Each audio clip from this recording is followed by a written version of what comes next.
It is that time in the season where we give our thoughts for the season upcoming, and today I'm giving you my League One predictions. I expect every single prediction to be incorrect, but that's to laugh at the end of the season. Remember, our goal is to hit 100,000 subscribers this season, so if you're not subscribed, what are you doing? Help me out, hit the subscribe button and leave a like. No more messing around, someone has to finish bottom of the league, and this time round, I'm so sorry, it's Northampton. The main concern in my mind is whether the squad is good enough for League One, and not only that, have they recruited well enough this summer for them to excel in this division. Sam Hoskins was the top performer for Northampton last season, with Pinnock contributing with goals and assists as well. It is absolutely critical that these two players stay fit and bring their form from League 2 into League 1 this season. In 23rd place, I have got Cheltenham, and they have performed very well at stage of the season, with Alfie May scoring 20 goals. They survived by 9 points, but I've already stated the issue. Alfie May has left Cheltenham. The top scorers for the club goes by Alfie May with 20 goals, and then the second highest being Aidan Keno with 6 goals. It already sounds like you're relying on one man when he gets 20 goals, when the next highest goal scorer gets 6 goals. That's not it though. The third highest goal scorer is 2 goals, and then 1 goal, 2 goals, etc. And now that legend for the club, the hero, the guy who saved them and kept them up in the division for a couple of years now, he's left the club, and there's a massive hole to be filled this season. Defensively, they were very good, keeping 16 clean sheets, and now bringing in Curtis Davis, the experienced centre-back from Derby, that will solidify the defence even more. I feel like the time is running out for Cheltenham, but let me know what you think. I could be horribly wrong. Moving on to 22nd place, and we are moving on to the club who yo-yos from the Championship to League 1 24/7, and that is Wigan. But this time with many more problems than ever before. Let's not forget as well, they are starting the season with -8 points, which could become costly by the end of the season. They are relying on the youth to deliver more than ever before this year, and unfortunately the club is not heading in the right direction, and I think they're going down. This one can surprise a few people after their success in the last 2 seasons, but in 21st place they've got Port Vale. They're strengthening everywhere in their squad but their attack, and if you want to score goals you need attackers, and they haven't got the quality up front to deliver this season, which I feel could be their downfall in getting relegated. They were flirting with relegation towards the end of last season, and I think the flirting stops. I think they're going down. You know how there's always that one team who does well one season, but the next season they just fall off? Well, this season I think it's Exeter. Jay Stansfield, who signed on loan from Fulham, has gone back to his parent club after scoring 9 goals and ending the season very strongly. Key men Archie Collins and Josh Key has left the club as their contract is expired. These key players leaving makes me feel that Exeter could have a disappointed season, which could haunt them into relegation. This is my wild card in terms of a team who I feel will be disappointing this season, but ultimately they will survive. In 19th place I've got Fleetwood, and a team who did very well last season I think will have a dip in form this year. Behind the scenes, knowing that Andy Philly, owner and former chairman, has been arrested for 13 years after alleged multi-million-pound fraud. To hear this behind the scenes is not a good look for the club, and potential EFL sanctions could be on the way for Fleetwood. However, I might need to check my facts on that one because I might be significantly wrong. They have League 1 experience, and signing Danny Mayer after having a successful time at Plymouth will bring extra quality. I just think out of nowhere, as it's such an open season, Fleetwood will be in the mix for relegation, but ultimately will survive again as well. I have seen so many predictions of Cambridge getting relegated, and I can understand the point of view due to the season they had last year, but I feel like I can speak positively about the year ahead. When I saw the retained list and spotted the big boys Sam Smith, Harvey Nibbs, Mitov and Jones leaving, I thought there could be an issue for this season. However, my opinion has changed. We've got to remember, this is the club which makes the impossible possible. Beating the richest club in the world, Newcastle United, in the FA Cup, and then doing the impossible of surviving last season after being so many points behind with minimal games to go. Only Cambridge can do it. Re-signing the experience in Ryan Bennett and Morrison at the back, the signing of Cousins in midfield, and when Adame returns to the squad from injury, it will be like a new signing. Strengthening that forward area was always a priority, and bringing back fan favourite back in the day Kai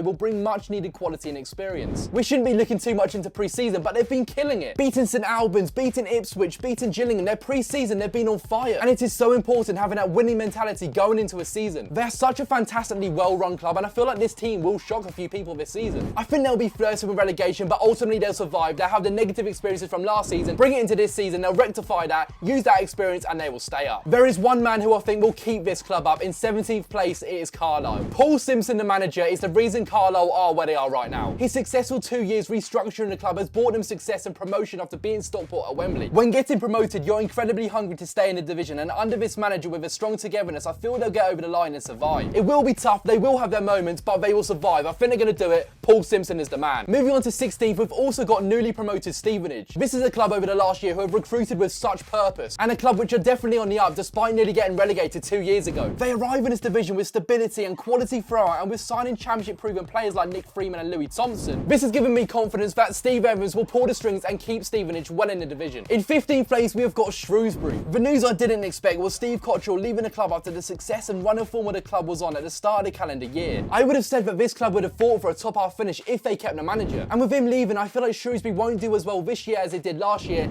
and this is why I'm going to give him the 15th position. In 14th place, we've got a club in London, and that is Leyton Orient. This club pissed League 2 last year and blown away most teams. The manager Richie Wellens is a genius when it comes to League 2, but managing in League 1 has been very tough for him. The change this time though is the structure of the club. It's a lot more positive and the board are backing him in the transfer window, bringing in the likes of Max Sanders and Darren Proutley to strengthen the side. Not only will they survive, but I feel like they'll survive comfortably. In 13th place, and this one may shock you, but it's Reading. I will say first though, signing Sam Smith and Harvey Nibbs was a genius move. I didn't want any of them to leave Cambridge and I wanted them to sign a new deal, but when Reading come knocking on the door, it's difficult to turn them down. Having that chemistry together already will only settle them in even faster. The negative thing I have to say though is the fans are calling for the owner to sell up after financial troubles and not paying the staff and players on 3 different occasions. Having this noise and uncertainty around the club is not ideal, however I think Reading will stay up comfortably. Slap bang in the middle in 12th place, we've got Bristol Rovers. Now this is a club who uses the loan market superbly. Every season they bring in stars to deliver in this squad and this season will be no different. Aaron Collins is the key to the Gass's success after scoring 16 goals and 11 assists last season. If you keep him in strengthened positions around, I think Bristol Rovers will have a successful season and potentially go into the top half. Moving on to 11th place, we've got the other team in Cambridgeshire and that is Peterborough. I'm still thinking back to last year's playoff disaster. How they bottled that, I have no idea. It's not looking great for the club and having to sell a lot of their key stars from last season is not ideal. But they are forced to do so due to their financial concerns. They still don't know the future of Clark Harris, Josh Knight, and overall they've binned off so much already. This is such an impossible club to predict because they could have a really good season or they might just be bang average in the middle. Not even that, they have a potential to even slump down the table as well. Honestly, they could finish absolutely anywhere. They still have quality with Poco and Mason Clark, bringing in Archie Collins, a fantastic signing, but I'm going top half. Very unpredictable. What do you posh fans think? Moving on to 10th place, and we've got Oxford United. This is a club who I think will surprise a few people. After just finishing outside relegation, I think they're going to comfortably survive this season. Getting the signings in early, gelling them into the squad, and I think they're in for a good season after underachieving last time round. They've strengthened in the right areas, and let's see how they do. 9th place, and we've got Wycombe Wanderers. It's their first pre-season under Bloomfield. They've signed 8 new players, and on paper, they should do very well. I'm sure their goal is promotion or at least getting into the playoffs, but it could take some time for these new players to settle in. They are currently in a transition after losing long-serving manager Gareth Ainsworth, but overall, they're narrowly missing out on the playoffs. 8th place, and we're going with one of the underdogs for the video, and that is Lincoln. Now that Ipswich, Plymouth, Sheffield Wednesday are gone, I think it's time for a club like Lincoln to progress in this league and do very well. Signing Tyler Walker from Coventry and for him to link up with Ben House should create a good partnership. Even with the likes of Ethan Arohan in midfield with much needed composure, and since joining in January, he's been very impressive. I still think there are a few additions away from being a top quality squad, but nevertheless, we've seen the rise of Lincoln and the Red Imps will be up there. Now this one is definitely my underdog story, and this is Burton Albion. I could look an absolute genius or it could look like a massive fall by the end of this. Signing Cole Stockton was an unbelievable signing, and watching Helm in midfield at the end of last season was a joy to watch. But look, I could be completely wrong and I probably will be wrong, but nevertheless, they're the underdog story of this year and they're going to be the surprise package. Moving up to 6th place in the playoffs, we got the Tangerines, and that is Blackpool. The missing piece to the puzzle, which I feel Blackpool are missing and have got back now, is their manager. Neil Critchley is going to bring success back to this club. He's already gained promotion from League 1 with Blackpool before and he could be doing it again in the playoffs. A few tactical tweaks, a few new signings, and I think they'll be up there in potential promotion. In 5th place, we're going to East London, and that is Charlton. Alfie May in attack, Jones at the back, and no, I'm not starting a chant, but these additions will bring success to Charlton. And if not success, a lot of progression. We all know Alfie May's abilities in front of goal. He scores goals for fun. Jones at his time at Cambridge was rock solid at the back, player of the season, and I feel these two additions from the defence to the attack is really key. I don't think anyone can argue with this pick, but Charlton, I think they're going to be up there. They've been strengthening in areas which are needed, they've got it now, and they're going to be successful. This prediction I feel is going to backfire, but 4th place we've got Barnsley. They've just lost their manager after having a very successful season. Then bringing in a new manager now, will it have the same outcome? That's what I'm starting to double think myself in my mind. This is a tricky one because I feel Barnsley's squad has actually weakened, but signing a new contract for Luke O'Connell is huge. He played a massive part in Barnsley's success last year and could be doing the same this season. Have I placed him too high in the table? I need you guys to decide. Let me know in the comments. In 3rd place, we got Bolton Wanderers. I wanted to put Bolton in my top 2 automatic promotion, but after losing James Chafford and Connor Bradley, I'm not too sure anymore. They're a club in the right direction under great ownership. Despite losing the 2 loanees, I feel they've kept the core of the squad. Under a fantastic manager like Ian Everett as well, he's only going to deliver. I know Bolton fans will probably want top 2, playoffs, automatics. Absolutely, of course you do. But for me, 3rd place is where you're going. Bolton are actually improving in position every single season, so if that continues, they're looking very good for promotion. The 2 clubs for automatic promotion, starting with 2nd, and that's Pompey. Portsmouth for promotion, I'm going for it. Done deal, here we go. They're signed 10 new players, and if I'm honest, they may start the season slowly, but that'll be down to gelling the players into the system, but will eventually find their form. Excitement is building at the club, and I feel like this is Pompey's time. And as a neutral, I'd love to see them get promoted. They've got the squad, they've got the manager, I think this is their time. From an outsider looking into League 1, I feel like this was was a very easy option to pick my first place. Derby County to win the league. It's a very wide open league. Anyone can get promoted, anyone can finish playoffs, anyone can get relegated. It's very open this year. But ultimately I went with the easy option and I'm a little bit hesitant towards it. They bottled getting into the playoffs last year and I feel like the players will be hungry to get promotion done this year. They've got the squad to deliver, they've got the manager to deliver, and they've got the 12th man being the fans to deliver. I think it's Derby's time to win the league, but it's so wide open that anyone can win the league this year. I can't wait to look back on this video at the end of the season and just think how stupid I was to predict these teams in whatever places. Let me know in the comments who's winning the league, who's getting promoted, who's finishing playoffs, and who's getting relegated. We're on the road to 100,000 subscribers, so help me out by subscribing and I'll see you guys later. Goodbye.